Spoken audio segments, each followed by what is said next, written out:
Hello students, myself Professor Varun.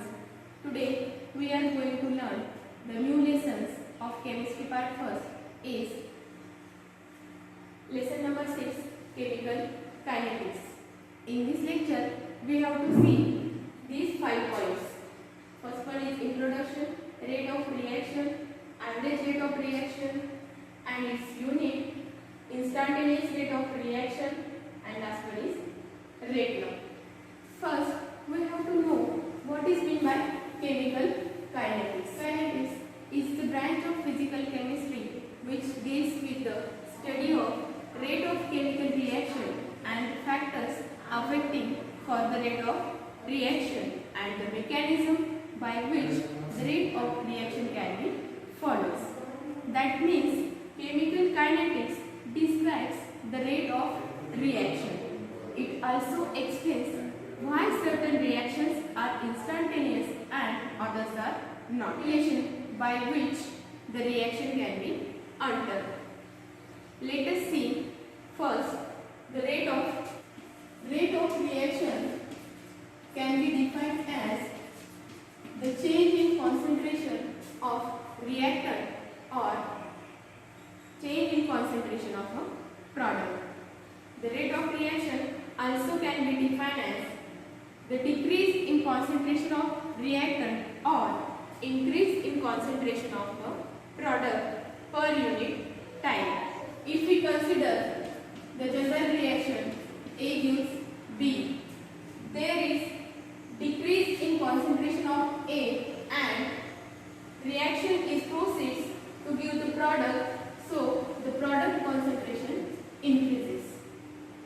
In another way, if we consider the simple example, the rate of an aeroplane. The rate of an aeroplane can be determined by the distance travelled by aeroplane in a unit time or per unit time, which is measured in kilometer per hour. It can be described in the parameters of per unit time. Chemical reaction describes how fast or rapidly the reactants can be consumed and the products can be formed.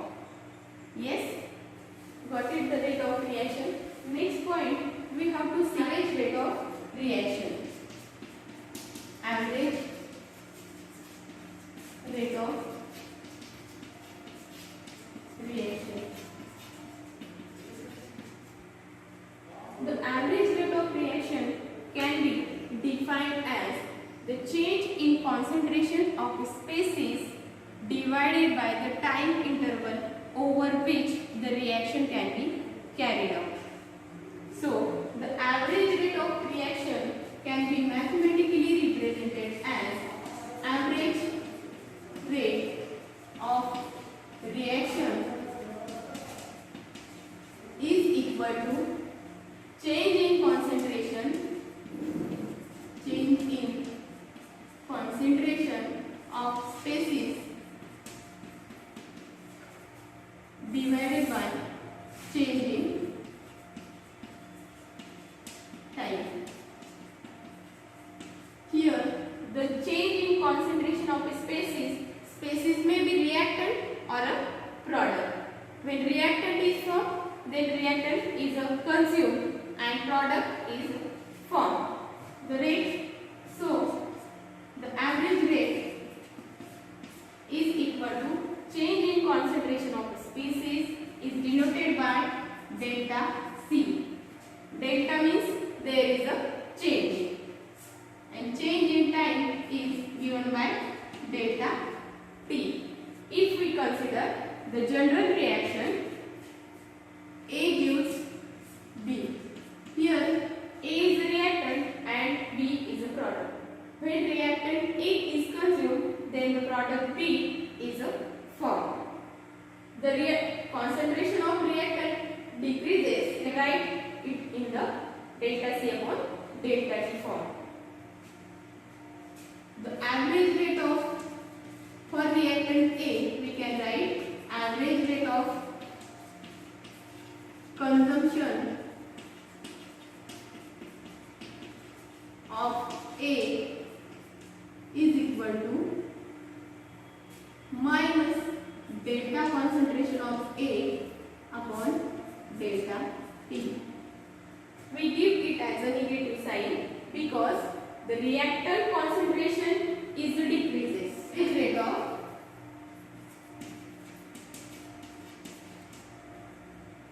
formation of product B is equal to plus delta concentration of B upon delta T. Therefore, total average rate of reaction can be written as R average is equal to minus delta concentration of A upon delta concentration of delta T equal to plus delta concentration of B upon delta T.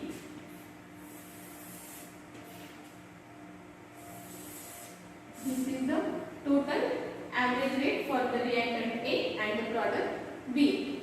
From this reaction or from this mathematical expression, we can write the dimension for the average rate. We know the average rate of reaction is given by delta C upon delta T. Means there is a change in concentration of species over the time interval. The concentration can be measured in moles per dm³ and the time is in second. So the unit for R average is equal to mole decimeter cube inverse and second inverse. This is the unit for the average rate of reaction.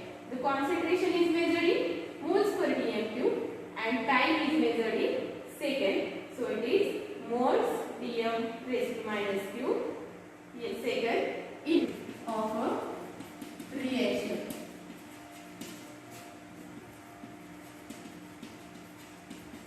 In the instantaneous rate of reaction, there is firstly the concentration of a reactant goes slow down and the concentration of product increases. So the reaction changes from concentration at its equilibrium position and goes to slow down. If we plotted the change in concentration of reactant, change in concentration of reactant, here reactant concentration versus time,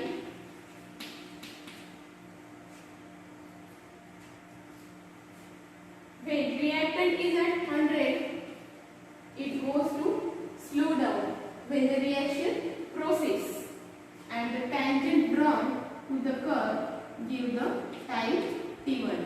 This is the graph A for reactant. If we plot the graph for the product concentration versus time,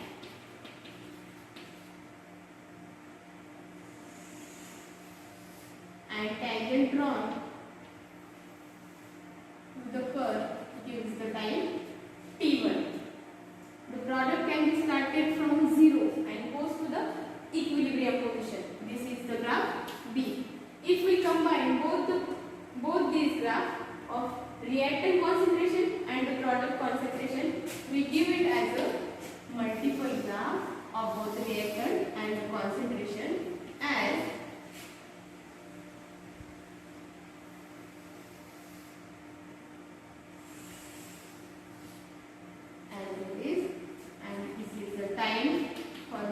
interval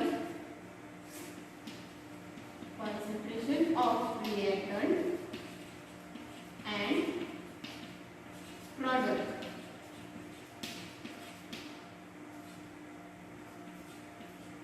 This is the reactant, this is the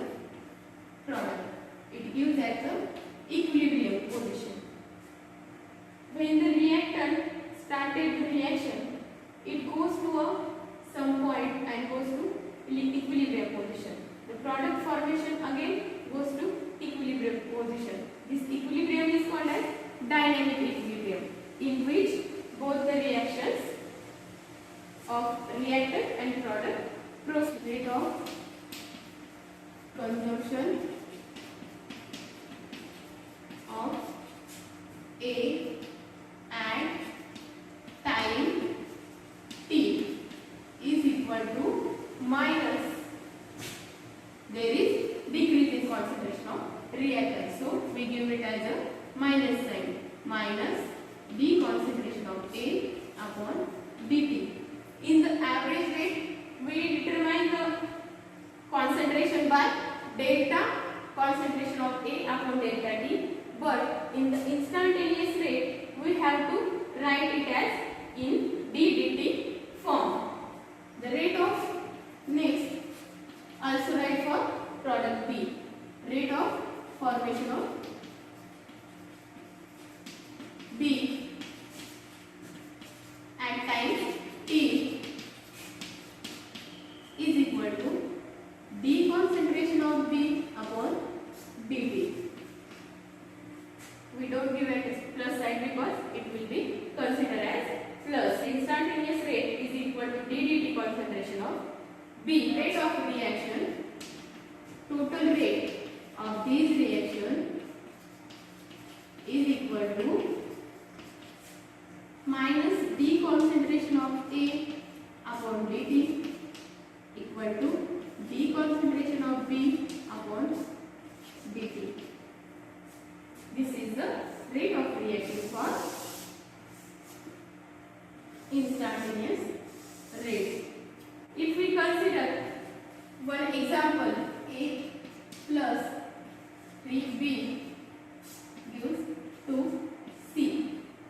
The coefficients, stoichiometric coefficient of these three spaces are different. When 1 mole of A is consumed and 3 moles of B is consumed, then 2 moles of C is formed. The rate of consumption of B is 3 times the rate of consumption of A, and or also the rate of formation of C is 2 times the rate of consumption of. We can write the rate for these three spaces as minus d concentration of B upon dt, that is consumption of B is 3 times the consumption of A, therefore minus 3 d concentration of A upon dt, and for C, d upon dt is equal to minus 2 d concentration of A upon dt. We can write it for a minus d dt of concentration of A. So minus d concentration of A upon dt is equal to minus 1 upon 3 d concentration of B upon dt equals to 1 upon 2 d concentration of C upon dt. Therefore, the rate of reaction,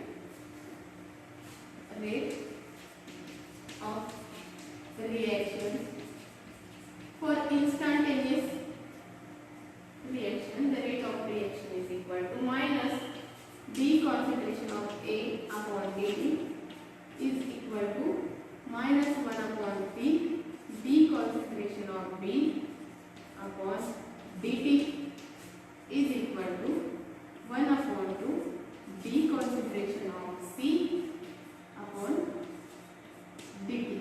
The next point we have to see is the rate law. The rate of reaction at any given temperature and for a given time is directly proportional to its molar concentration raised to a simple power.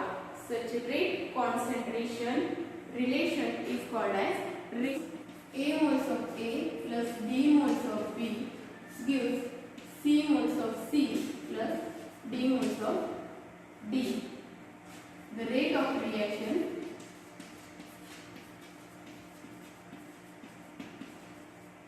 directly proportional to concentration of reactant raised to its powers. Therefore, concentration of A raised to concentration of B. Proportionality sign can be removed by a constant called as proportionality constant. Therefore, rate of reaction is equal to K into concentration of A raised to X into concentration of B raised to X. This proportionality constant K is called as a constant or proportionality constant. For X is equal to Y is equal to 1, then the rate is equal to K into concentration of A into concentration of B. From this, we can determine that rate of reaction is dependent on concentration of A and concentration of B. Second condition, for X is equal to 2 and Y is equal to 1, then the rate of reaction is equal to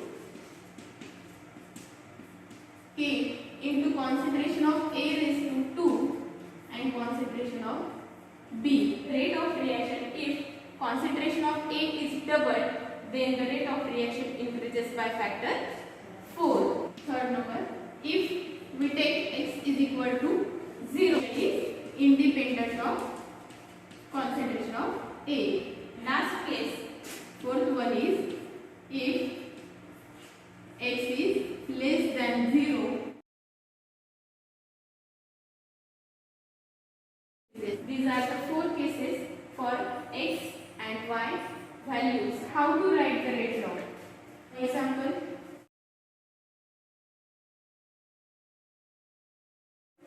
twice gives twice H2O liquid plus O2 gas is equal to K into concentration of H2O2, because it depends only on the reactor concentration.